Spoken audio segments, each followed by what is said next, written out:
में तृप्ति बिल्लोरे सहगायिका थी, स्वाति सराफ सर, जिसे प्रस्तुत करेंगी शोभना प्रधान जी। लेकिन उसके पहले एक नृत्य नाटिका है जिसे हम सभी के बीच लेकर आ रही हैं भूमिका ठाकुर।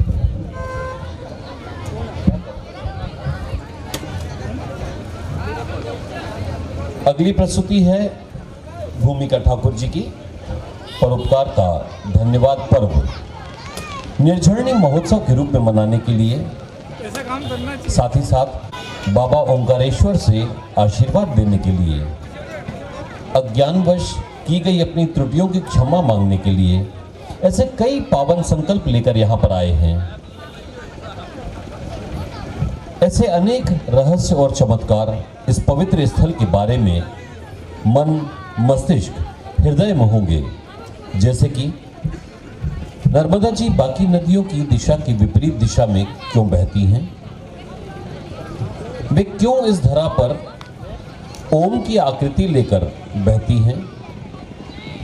वे इस धरा पर आईं, उसके पीछे की पृष्ठभूमि, उद्देश्य, भूमिका क्या है? शांकरी, रुद्रदेह, रेवा आदि नाम क्यों प्रचलन में आए? रेवा के घाट, शांकरी की परिक्रमा का महत्व, ऐसे अनेक प्रश्न आपके हमारे मस्तिष्क में होंगे। इन्हीं सब प्रश्नों को एक नृत्य नाटिका के माध्यम से हम सभी के बीच साझा करने को आतुर हैं भोपाल की भूमिका ठाकुर एवं उनके साथी कलाकार मोनिका विश्वकर्मा, वर्षा पांडे, आनंदी मिश्रा, गौरी नेगी, खुशी मेश्राम, इशिका बघेल, वंशिका बाथम, सेजल, आमिर रजाक, पंकज पटेल, शिवम रघुवंशी, देवांश बघेल। मंच के पीछे सहयोग किया है संगीत में हर्षवर्धन सिंह राजपूत ने, रूप सज्जा है शीला की और लेखन किया है भूमिका ठाकुर एवं मोहन अगोचिया ने। निर्देशक है भूमिका ठाकुर। आइए आपको भूमिका ठाकुर का परिचय करवाता हूँ। 7 वर्ष की अल्प आयु से ही बाल कलाकार के रूप में आपने नाट्य कला से जुड़कर इस रंग यात्रा में लगातार अपने नाम और काम को रंगने रचने का श्रमसाध्य कार्य किया है। कई नाट्य समूह के साथ काम करते करते कई नाटकों में अभिनेत्री की भूमिका निभाते निभाते विगत 2 वर्षों से गुरु अल्पना वाजपेयी से आप कथक नृत्य का प्रशिक्षण ले रही हैं। भूमिका Tagore national school of drama में नाट्यशास्त्र में डिप्लोमा की विद्यार्थी हैं। आपने कई नृत्य कला युद्ध कौशल कार्यशालाओं में प्रशिक्षण लिया है। इसके अलावा इंडियन क्लासिकल बैले, कलियरपट्ट, कथकली व कई अन्य नृत्यों का आपने कई स्कूलों में प्रशिक्षण भी दिया है। आइए आपकी तालियों के बीच शुरू करते हैं माँ रेवा पर आधारित इस नृत्य नाटिका का, जिसे लेकर आ रही हैं भूमिका ठाकुर।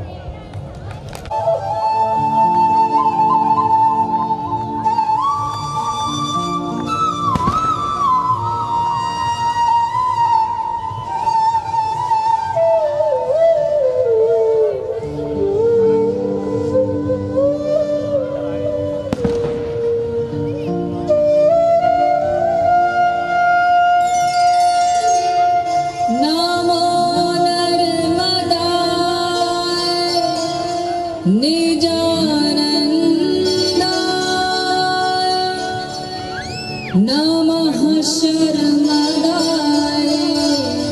क्षमातर्पिताय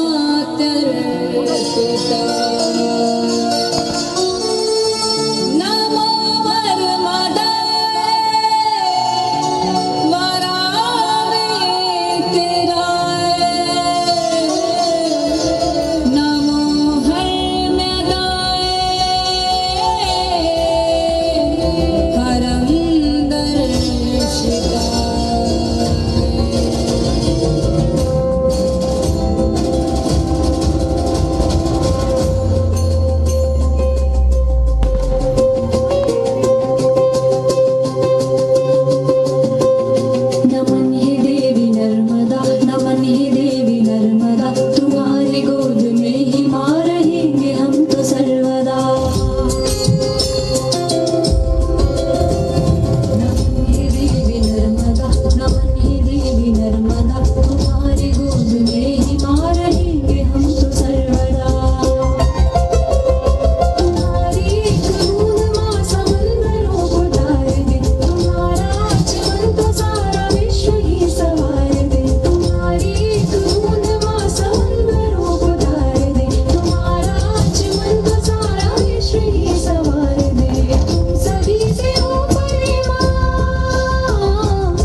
निष्कपट स्वभाव काश मैं भी पाऊं, मन में हो व्यथा तो तेरे तट पे बैठ जाऊं, तुझसे निष्कपट स्वभाव काश मैं भी पाऊं, तुझको देखने का पुण्य, तुझको देखने का पुण्य मेरे भाग्य में बदा। नमन हे देवी नर्मदा, नमन हे देवी नर्मदा, नमन हे देवी नर्मदा, नमन हे देवी नर्मदा, तुम्हारी गोद में ही मां रहेंगे हम तो सर्वदा। नमन हे देवी नर्मदा, नमन हे देवी नर्मदा, तुम्हारी गोद में ही मां रहेंगे हम तो सर्वदा। शिव कही जा नर्मदा कभी न तेरा नाश हो, कण में कंकड़ों में विश्वनाथ का ही वास हो। शिव कही जा नर्मदा कभी न तेरा नाश हो, कण में कंकड़ों में विश्वनाथ का ही वास हो। साध ले जो रेवती, साध ले जो रेवती, नहीं किसी से भी सदा। नमन हे देवी नर्मदा, नमन हे देवी नर्मदा, नमन हे देवी नर्मदा, नमन हे देवी नर्मदा, तुम्हारी गोद में ही मां रहेंगे हम तो सर्वदा। नमन हे देवी नर्मदा, नमन हे देवी नर्मदा, तुम्हारी गोद में ही मां रहेंगे हम तो सर्वदा। नमन हे देवी नर्मदा, नमन हे देवी नर्मदा, तुम्हारी गोद में ही मां रहेंगे हम तो सर्वदा।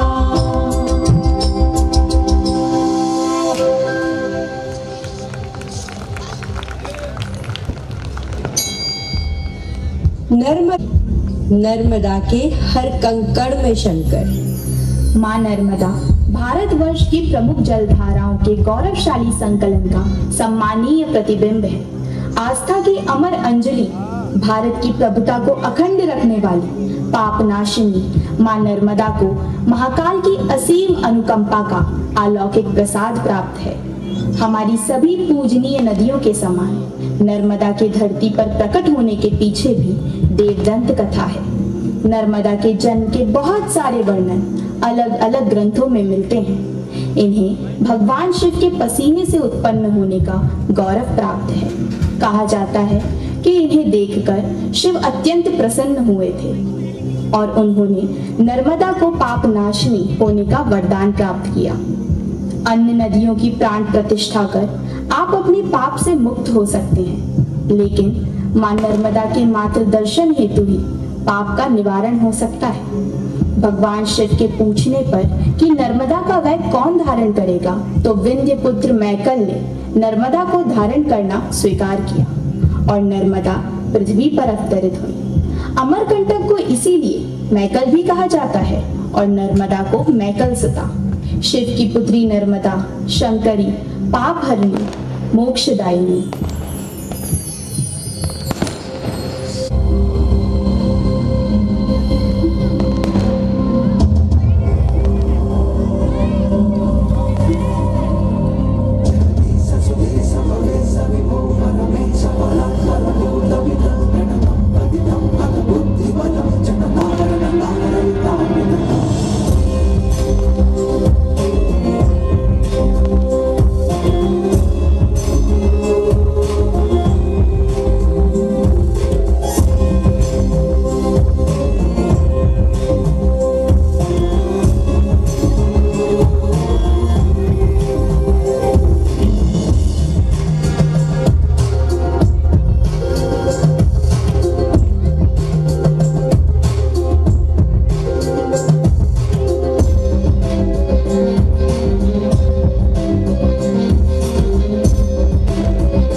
हे पुत्री, आपका जन्म मानवता के कल्याण के लिए हुआ है।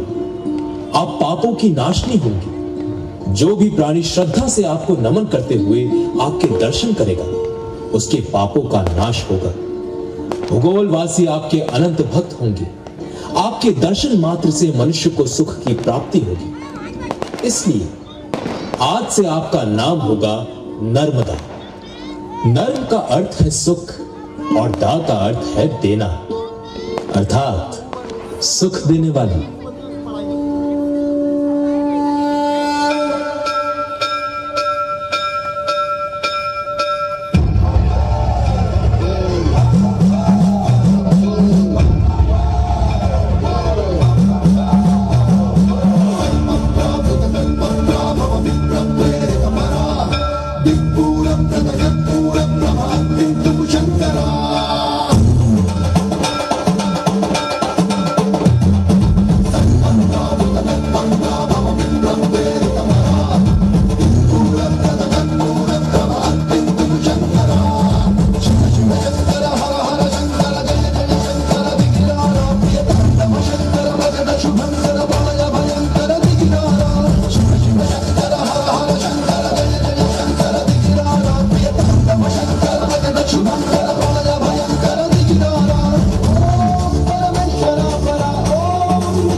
విశ్వేశ్వలింగమై కనికరించరా విముఖిత ఉనిక పర తిరిగి అమృతమై కురిపించరా ఆవేశలింగమై మహిమ చూపరా పలు శుభములగని అభయము నిడిగితము సతతము అందించరా ప్రాణం నిధనం స్వాపర ప్రాణహస్తిలింగేశ్వర ప్రాణం జీవై ఆలింగం తీరా కదలో కనువై నిత్యమై నిర్వరణ తుదివై గతివై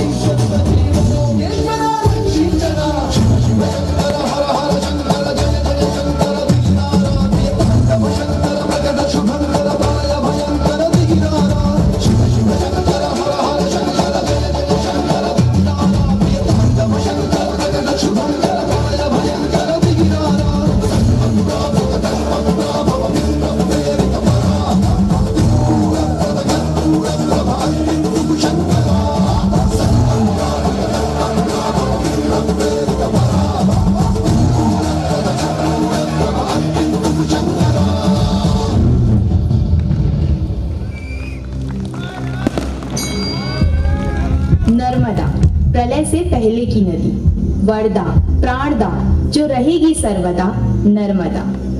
नर्मदा का उद्गम स्थल है अमरकंटक धाम। यहाँ के बारे में कहा जाता है कि अमरकंटक वही पहुंच सकता है जो पाप मुक्त हो। विंध्याचल पहाड़ी पर बने अमरकंटक कुंड से ही अवतरित होती है नर्मदा। स्कंद पुराण के अनुसार अमरकंटक का अर्थ है देवताओं का शरीर। अमरकंटक में माई की बगिया में नर्मदा का असली घर है। माना जाता है कि यहाँ उनका बचपन बीता था।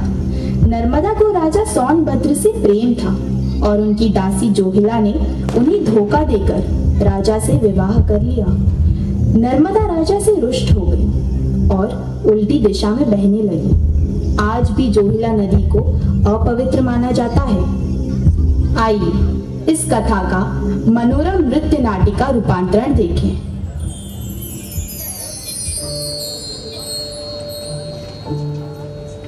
जो राजकुमार गुलबकावली के दुर्लभ पुष्प लाएगा उसका विवाह मेरी पुत्री के साथ संपन्न होगा।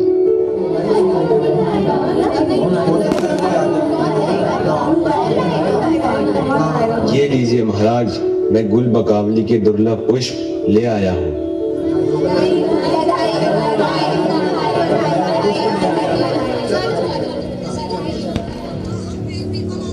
क्या हुआ पिताजी? पुत्री, तुम्हारा विवाह राजा सोनभद्र से तय हुआ है। सब कितना गुणगान कर रहे हैं राजा सोनभद्र का। मेरा मन व्याकुल हो रहा है उन्हें देखने के लिए। जोहिल्या, जोहिल्या, क्या हुआ राजकुमारी? जाओ और जाके राजा सोनभद्र को मेरा संदेश देना कि मैं उनसे मिलना चाहती हूँ। जी राजकुमारी, मैं चली तो जाऊंगी, लेकिन वो मेरे ये वस्त्र देख के मुझसे बात करेंगी या नहीं? हाँ, तुम मेरे वस्त्र पहन जाओ।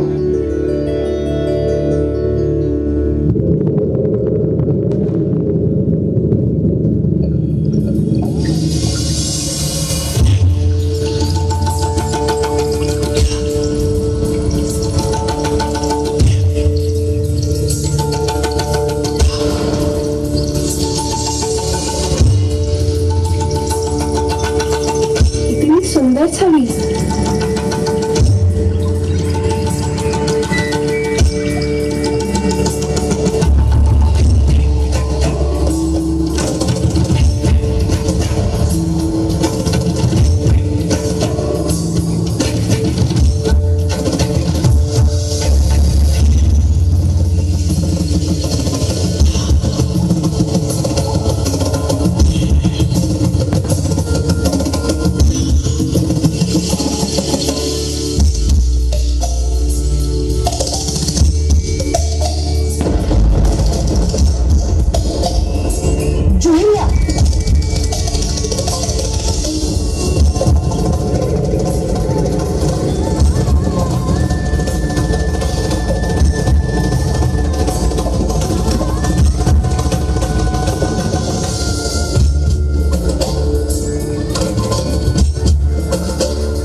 प्राचीन पौराणिक ग्रंथों जैसे मत्स्य पुराण, रामायण और महाभारत में भी मिलता है।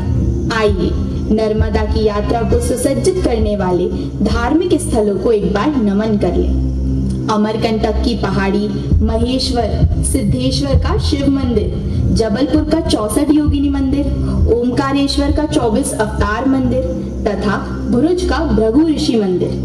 महाकाल की बात हो और ओमकारेश्वर का संदर्भ न आए, ऐसा तो नहीं हो सकता। वर्तमान मध्य प्रदेश के जाने माने जिले खंडवा में स्थित ओमकारेश्वर भगवान शिव का एकमात्र ज्योतिर्लिंग है जो नर्मदा के तट पर विद्यमान है। माना जाता है कि प्राचीन काल में सूर्यवंशी राजा मंधाता की तपस्या से प्रसन्न होकर शिव भगवान ने इस भूमि को अपना निवास बनाने की कृपा की थी। तब से आज तक धार्मिक स्वरूप से ओमकारेश्वर की महत्वता अतुलनीय है। इतना ही नहीं, नर्मदा यहाँ ओम का आकार बनाते हुए एक अद्भुत टापू को सजीव करती है।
नर्मदा को रेवा, नर्मदा और नर्बुद्दा जैसे नामों से भी जाना जाता है। यह भारत की 5वीं सबसे लंबी नदी है। इसे मध्य प्रदेश और गुजरात की जीवन रेखा भी माना जाता है। अमरकंटक से उद्गम के बाद ऊंचे पहाड़ों से यह कपिल धारा के रूप में समतल पर आती है। जिस भूमि पर कपिल धारा का आगमन होता है, हम उसे कपिल मुनि की तपोस्थली के नाम से भी जानते हैं।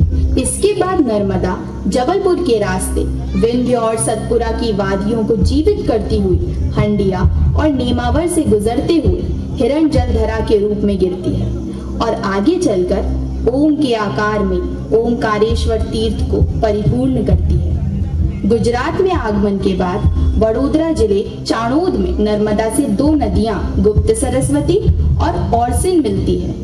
इस प्रकार नर्मदा भी गंगा की तरह त्रिवेणी संगम का निर्माण करती है। नर्मदा की यात्रा यहाँ से जिला भरूच में पहुँचती है, तत्पश्चात अरब सागर में विलीन हो जाती है।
शङ्कर चक्र चक्रवाक शर्मदे त्वदीयपाद पङ्कजं नमामि देवि नर्मदे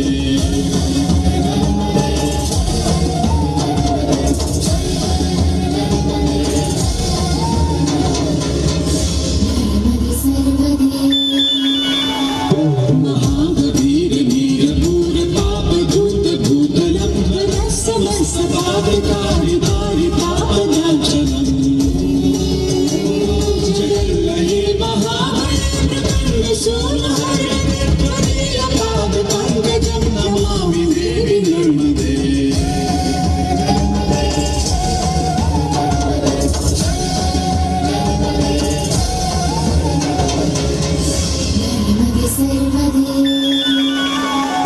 गतं तदेव मे भवं वदं वीक्षितं यदा प्रकण्डसूरशौररासुरारि सेवि सर्वदा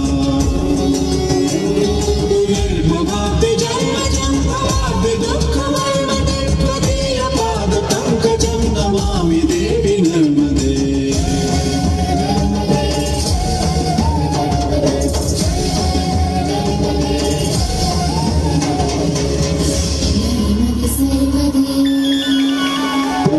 लक्ष लक्ष किन्नराम रासुरादि पूजितं सुलक्ष नील तीर धीर पक्षि यक्ष पूजितम्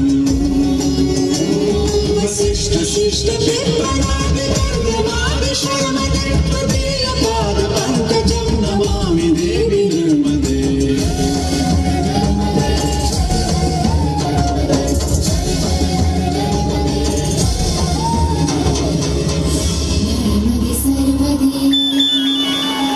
सनत्कुमार नाचिकेत कश्यपादि षट्पदैः कृतं सतीय मानसेषु नारदादि षट्पदैः रवीन्दुरन्ति देवदेवराज कर्म शर्मदे त्वदीयपाद पङ्कजं नमामि देवि नर्मदे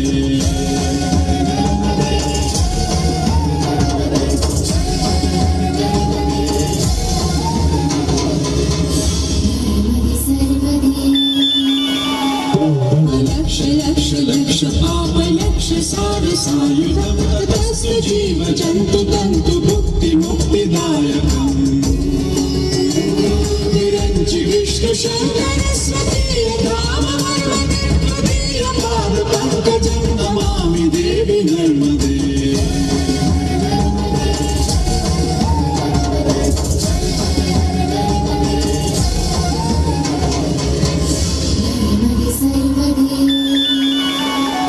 अहोमृतं स्वदंशतं महेश केश जातटे किरात सूत्रवाडवेषु पण्डितेश नटे दुरन्त पाप तापहार सर्वजन्म शर्मदे त्वदीयपाद पङ्कजं नमामि देवि नर्मदे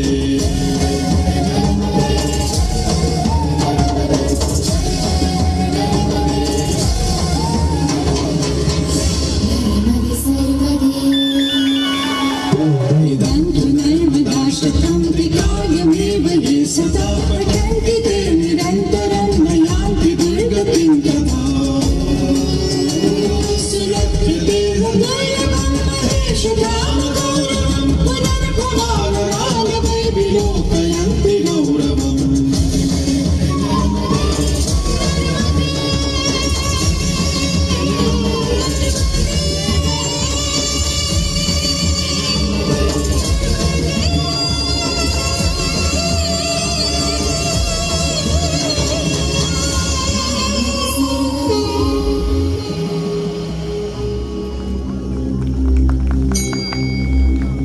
नर्मदा विश्व की एकमात्र नदी है जिसकी परिक्रमा की जाती है। 2600 किलोमीटर की यह परिक्रमा अमरकंटक से शुरू होती है और अरब सागर से होते हुए अमरकंटक पर ही समाप्त हो जाती है। 2600 किलोमीटर की इस परिक्रमा को पूर्ण करने के लिए 3 वर्ष 3 महीने और 13 दिनों का समय लगता है। श्रद्धालुओं के लिए नर्मदा परिक्रमा मानवता के उद्देश्य को वैश्विक रूप से समझने के लिए अनिवार्य है। वर्तमान काल में जब विकास और प्रगति जन जन की खुशहाली के मापदंड बन चुके हैं, नर्मदा अपनी भूमिका पूर्ण निष्ठा से निभा रही है।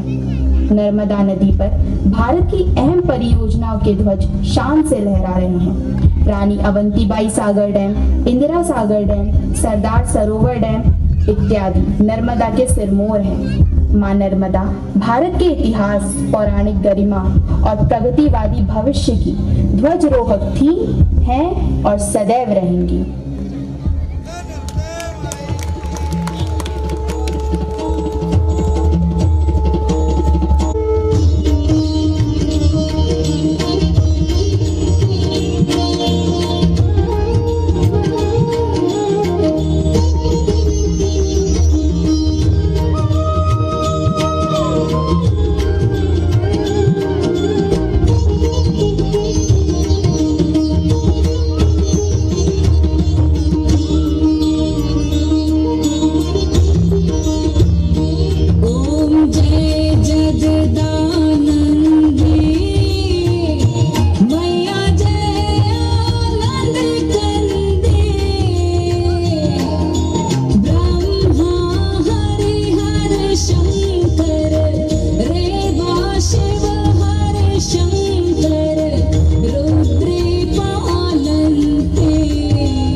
हरि हर स्वामी मनवांछित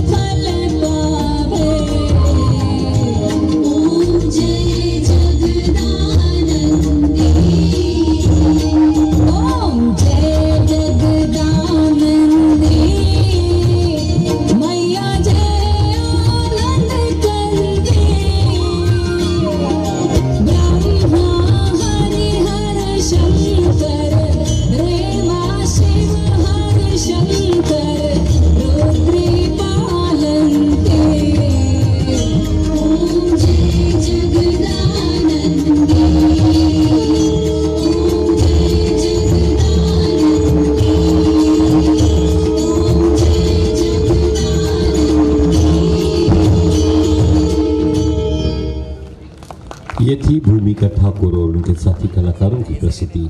आप सभी सुधी दर्शकों को जानकर बेहद आश्चर्य होगा, ये बच्चियां शायद पहली बार दूसरी बार घर से निकली हों प्रस्तुति देने के लिए। 2 बच्चियों का स्वास्थ्य बहुत गंभीर रूप से खराब हुआ इस दिन लिए। जी हाँ, यही जवाब चाहिए था। हम धार्मिक प्रवृत्ति के लोग हैं, धर्म कर्म को मानते हैं, इसलिए ओंकारेश्वर में हम आए हैं। जी बिल्कुल, श्री राम जी की कृपा थी, माँ नर्मदा की कृपा थी, बाबा ओंकारेश्वर की कृपा थी, इन बच्चियों ने यहाँ परफॉर्म किया। और आइए इसी के साथ अग्रसर होते हैं हमारी अगली प्रस्तुति की ओर। आदरणीय देवी और सज्जनों, जैसा कि आप सभी को बताया कि अगली प्रस्तुति हमारे बीच लेकर आ रही हैं बहुत संगीतमय प्रस्तुति शोभना प्रधान जी। शोभना जी आकाशवाणी व दूरदर्शन की बी ग्रेड कलाकार के रूप में नामित हैं। समाजशास्त्र के साथ संगीत में भी आपने एमए किया है। संगीताचार्य की उपाधि आपको बाकी कलाकारों से एक अलग स्थान पर सुशोभित करती है।